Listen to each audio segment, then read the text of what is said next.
You know how racist you had to be like be in the South and wake up one day and be like, wait, they freed who? If you have ever wondered why millions of people are suddenly obsessed with history podcasts, well, it might be because of Shane Gillis. Shane Gillis!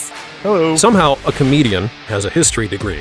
I've got a bachelor's degree in history. He has managed to turn Napoleon, World War I, Native American tribes, and even kamikaze pilots into some of the funniest conversations on the internet. Going up there. These are some of Matt and Shane's funniest history moments. There's a battle, I forget the name of it. So I was just Dien watching Ken Burns on it. What is it? Dien Bien Phu? Yes. So the French were kind of fucking up the Vietnamese. Mm-hmm. I mean, it was the same as us versus them. They had superior firepower.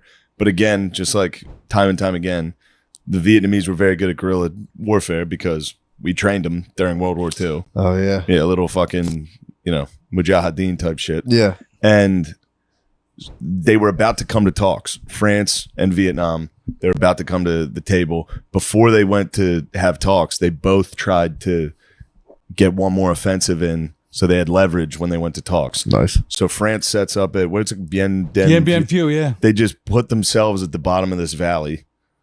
And they're like, we're just going to build an airfield here. We're going to fuck them up. One of the French generals was like, I have too many guns. We're going to fuck these dudes up. Damn. And the Vietnamese surrounded them in this valley and just destroyed them. The French guy, the general that led that, killed himself honorably because he was like, we're going to wipe the floor with these guys. Why'd they go in a valley? Isn't that a bad? I'm not a military tactician, but isn't that like not the good idea? Yeah. How crazy are the British?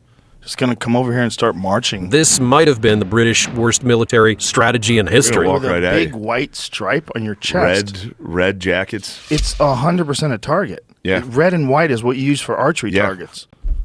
Yeah.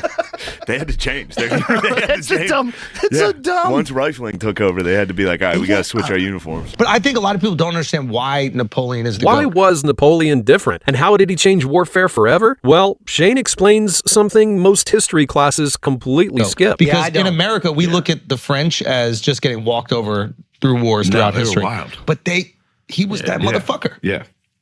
So when we were in our private drunk bar conversations, you were breaking down Napoleon and That's because I had just read it and it was fresh. I don't Total remember War. a lot Just of break it. down Total War. Total War, yeah. Which is different than American Total War. Tecumseh Sherman.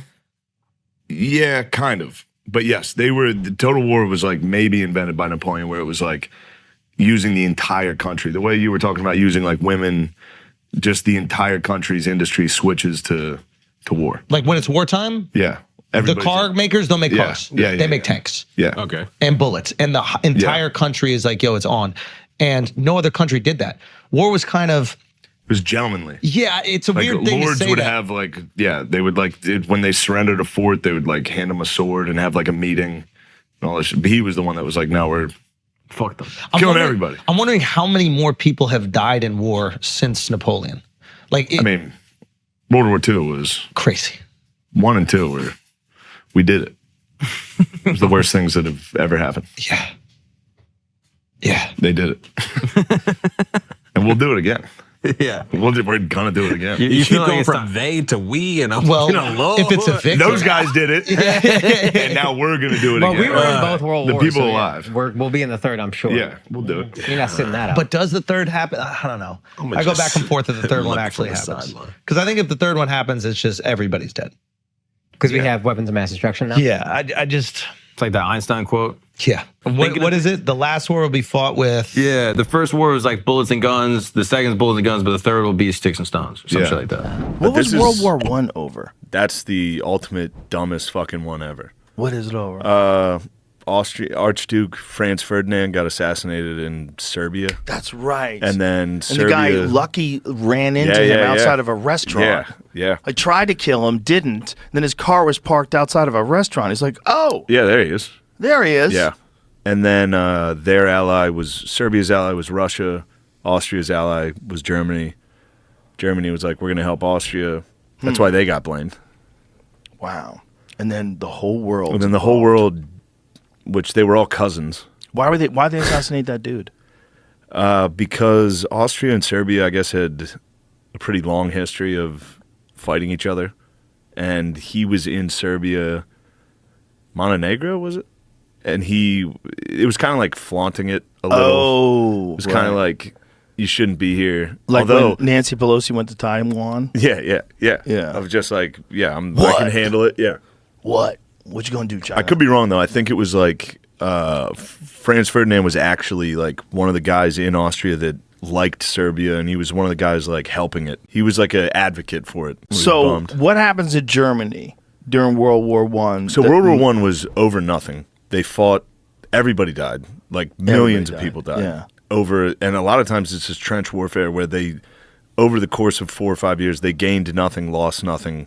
So at the end of the war, like when France and Germany and England had to sign this treaty, they were like the allies that won were like, oh, we gotta gain something out of this because otherwise our people are gonna kill us. When we signed this treaty and neither of us, nothing changed, and that was all for literally for nothing. So then they just blamed Germany for everything. They were like, you owe France reparations. Gavrilo Princip. God, so good. He was 19 years old. Fucked up the whole world. Wow. Good job, Gavrilo. One teenager. Yeah. The quick history we have of Native Americans is that they were like one with nature and peaceful. Right. And it's actually borderline racist where you're taking away the agency of them. According to Shane Gillis, history books left out the craziest part about the Native Americans. Right. They were people. Right. They were shitty.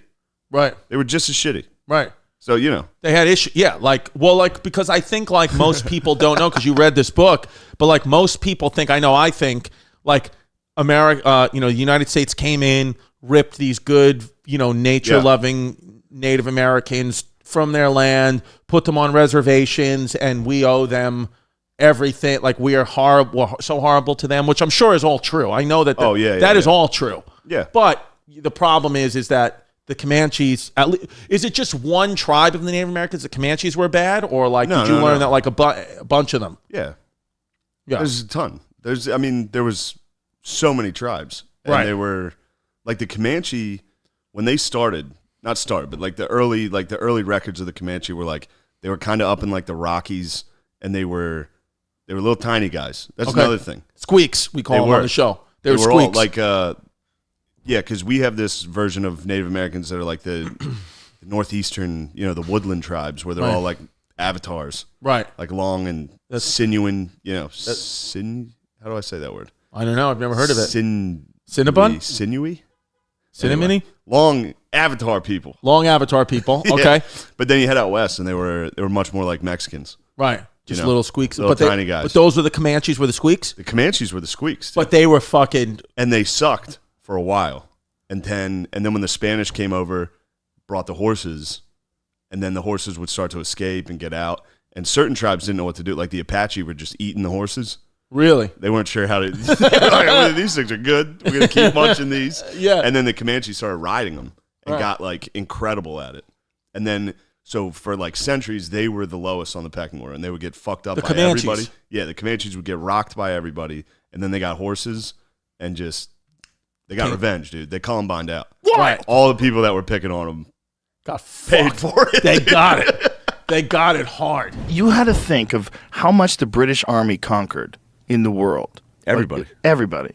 And imagine that their decision to fight was this way. Like how? This might have been Britain's weirdest battle strategy. After history's greatest empire marched directly into enemy fire with blinding bright red uniforms. Talk about camouflage. How did you get from like the Mongols to that? How does that happen in 1,000 years? I guess the Mongols had all these crazy tactics. They would starve people out, lock them in their cities. Yeah. They would wait them out slowly. You get artillery and guns, you can just... Especially this is crazy. That's just running it down your throat, dude. It's like we're gonna walk at you. But I just can't imagine that someone wouldn't say, "Hey, isn't there a fucking better way to fight these people? Yeah, like what are we doing? Let's get behind a tree and then shoot them." I can't even watch this, dude. I can't believe people did that. That's it's so crazy. It's like, how did they survive to become that silly? Like that's a silly way to fight a war, right? So how did they survive with those strategies? How were they dominant with those strategies? Because they're the only ones with, well, most of them are colonies, where the other guys they have fucking cowhide shields. and spears, like the Zulu. And so they were the only ones with muskets? Yeah, you have fucking guns. You're going to win. You're the only ones with guns. So the British were the only ones with guns? Well, when it came to like their colonies, in a land war, they would lose a lot to like France, Prussia, those like major continental powers. But England always had a navy.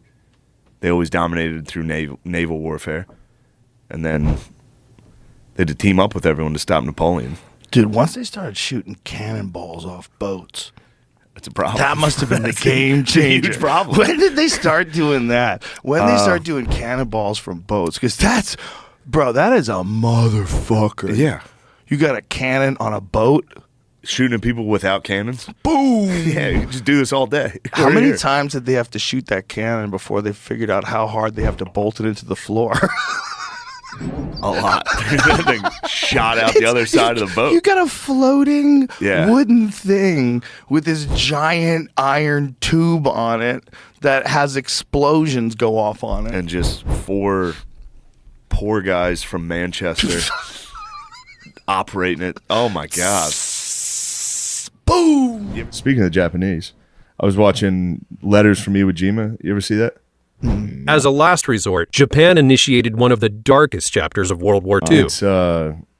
It was so Clint Eastwood did Flags of Our Fathers, and then he did Letters from Iwo Jima, and it was about the Japanese at Iwo Jima, and they were fucking retarded.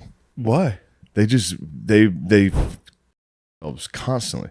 Really? They're like, if we're gonna lose, we gotta kill ourselves. It's part of their culture, though. I know it's a dumb part of their kamikaze plane. Kamikaze is sick. This is just literally us sitting here and be like, all right, they're probably gonna win. We should just do the honorable thing right now and kill ourselves. And each dude just takes a grenade out and is like, That's what makes Shane Gillis and Matt McCusker different. They don't just tell jokes about history. They make history feel like a conversation that you'd have at the bar with beers in hand. And somehow you end up learning something along the way.